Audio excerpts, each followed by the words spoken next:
Neretai gyvenime mūsų dominantis klausimai atsiduria pirkinių sąrašo gale. Tad per skubėjimą ar kasdienių prioritetų išdėstymą taip ir netenka jų paragauti. Nepaisant to, tiek formos, tiek kvapai, tiek gyvenimo receptai visą laiką akimirkai mūsų stabdo ir priverčia susimąstyti.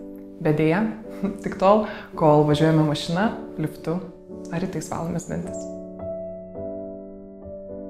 Suskaičiavau, kad per pereitus metus iš viso nubėgau apie 2000 km.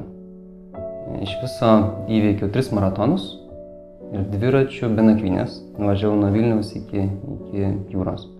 Ir aš puikiai suprantu, kad profesionaliam sportininkui tai būtų toks lengva mankštelė. Bet man tai buvo rimtas iššūkis ir maža to buvo tikrai gera erdvė ir pamąstymams, ir atradimams. Atradimams apie save ir apskritai apie žmogų, apie žmogaus santykį su pasauliu ir kartais apie žmonių tarpusavio santykius.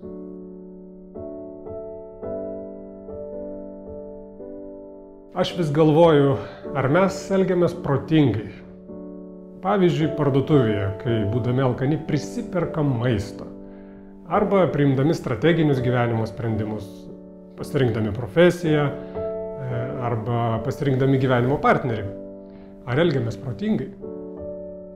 Tikiuosi, kad jūs esat protingas, racionalus žmogus, bet vis tiek metu iššūkį teigdamas, kad dažnai priimat neprotingus, neracionalius ir net savo nenaudingus sprendimus. Mano 80-metė močiutė naudojasi Facebook'u ir ji laikina visų savo anūkų pasisakymus internete.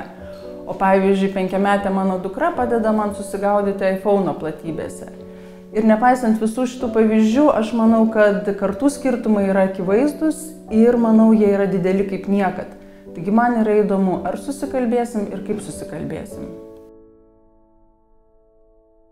Kartais skundžiamės, kad sunku su vaikais. Bet mes susimąstėm ir apie kitą šių santykių pusę. Išmokdami pamokas, kurias atneša mums mažieji, mes tampame geresni kolegos ir geresni vadovai. Pokyčių tema aktuali tiek darbe, tiek asmeniniam gyvenime. Norime būti mylimi, norime būti geresni, gražesni, geriau sutarti su kitais. Tačiau kodėl neveikia net ir geriausi receptai, kuriuos mums duoda artimieji arba ekspertai? Kodėl neveikia mokymuose išgirstos tiesos? Ogi todėl, kad mes visi turime imunitetą pokyčiams. Aš noriu Jums papasakoti, kaip jį įveikti, kaip tvarkyti su barjerais, kurie mums trukdo pasiekti savo siekių.